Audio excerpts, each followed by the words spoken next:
Savannah Fire joined Savannah Police and other public safety organizations for an active shooter training session. It was taught from instructors from Louisiana State University, held at Savannah Civic Center. So as law enforcement, our first goal is to stop the threat.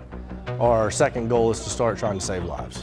The three-day training culminated in an exercise staged in a setting as realistic as possible. Certainly, as dynamic as this community is, it's as vulnerable. The nice weather that you have almost year-round gets a lot of attention, easy to get to and easy to get out of. So yeah, as vulnerable as every other city in the U.S. for sure. With this training specifically, it's much more hands-on, which is great. LSU really puts on a class that is the closest thing to real life you can get to. So as a beneficial part to the law enforcement aspect, it's absolutely top-notch. It's a class designed to improve integration between law enforcement, fire, and EMS in an active shooter event. Nationwide, what we know is that the police have become pretty good at responding to active shooter events. We've been training for that since Columbine, so since 1999.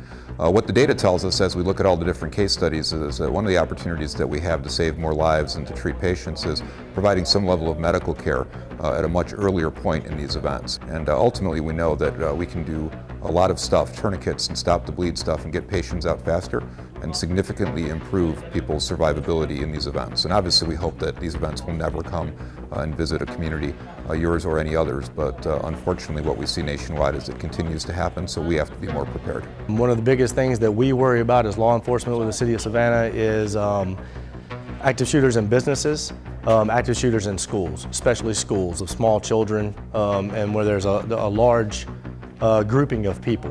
We hold a lot of events here in Savannah, concerts, special events to where a lot of people come from out of town here.